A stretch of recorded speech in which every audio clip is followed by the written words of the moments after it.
Hello everybody, you're welcome back again to the Reggae Appreciation Society. In ancient Greek mythology, a Gorgon is a monster with snakes for hair that is so scary that anyone who looks at it turns to stone instantly. But in Jamaican patois, it's paired with the word Don to describe the ultimate boss that commands the ultimate respect from his community, the top dog and the man nobody wants to mess with. There have been lots of colorful and flamboyant enforcers or dons that have ruled the mean street of West Kingston since the 1940s, but none have captured the public's imagination more or been as intertwined with Jamaica's entertainment scene like Claudie Massop, the original Don Gorgon, long before Ninja Man gave himself the title. As is common knowledge, the music business and the underworld have always been next-door neighbors, and the man Claudie Massop wasn't just friends with Reggae's biggest stars, but sometimes their protector from exploitative and shady characters. This larger-than-life gangster was many things to many people. To those who lived around him, he was a guardian and pillar of the community, and one whose peace initiatives saved Jamaica from a civil war. But to the authorities, and especially the police, he was a gangster, political thug, and the most dangerous man in Jamaica, whose street gang eventually evolved into one of the most dangerous drug cartels on the planet in the 20th century. But beneath all the legend, who really was he? He was born Claudius Massop in the brutal ghetto of Denham Town, West Kingston, in May 1947. His father, Jack Massop, had been a hustler and a very influential figure in the neighborhood. He attended the All Saints Primary School and was a really outgoing and pleasant kid to his peers. But by the time the young Claudius had entered his teens, he was already a respected and acclaimed street hustler, just like his father, with a hand in everything from gambling to imposing taxes on local construction. By 1965, at just 18, he was the leader of that neighborhood's posse that was called the Phoenix Gang, and 2 years later, among the most powerful men in a then new housing project called Tivoli Gardens.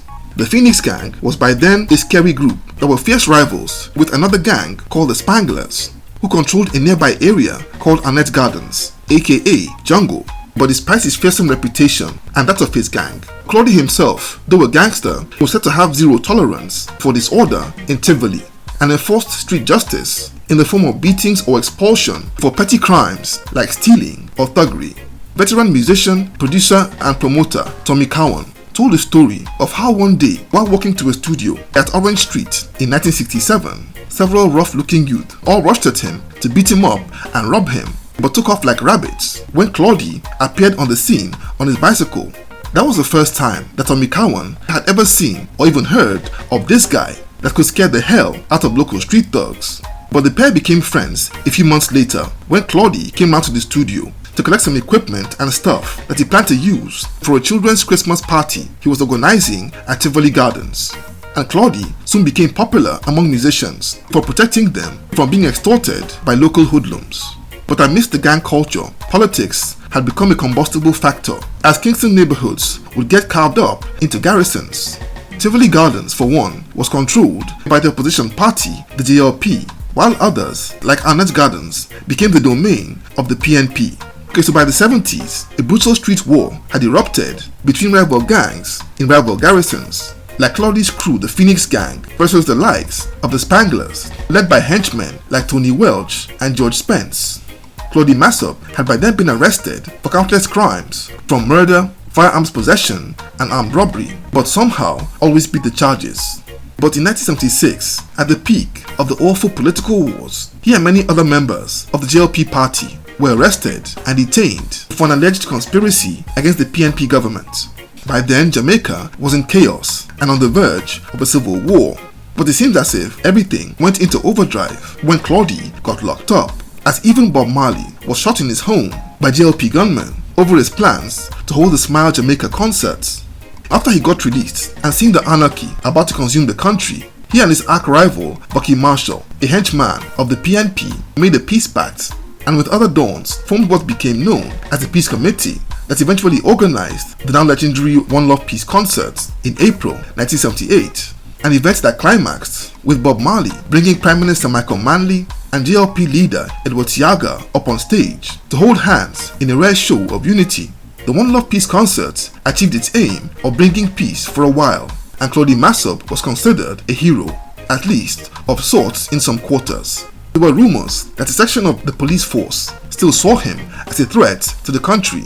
So he went back to his normal routine as the most powerful man in Tivoli Gardens and used his authority to maintain the peace and to make sure the treaty stayed in force, despite the opposition of young rank-and-file street enforcers who still wanted to keep fighting. But 10 months later, Claudie Massop was ambushed and killed by a squad of 11 policemen at a checkpoint while heading back home in a taxi from a football match at the age of 31. The police claimed they had stopped the taxi at a checkpoint and that Massop had gotten out of the car and opened fire on them, and that the Don Gorgon and 2 companions had been gunned down in a shootout. But days later, the cab driver, Samuel Evans, told the media that everyone in the car got out and raised their hands in the air before the police opened fire. The news of Claudie's death shook Jamaica to its core, and more than 15,000 mourners showed up at his funeral. It also shocked his peers in the peace committee, especially Bucky Marshall, who soon after fled Jamaica to the US. The void left by Claudie's death led to the rise of more violent and deadlier warlords, like his right-hand man in Lester Lloyd Coke, aka Jim Brown.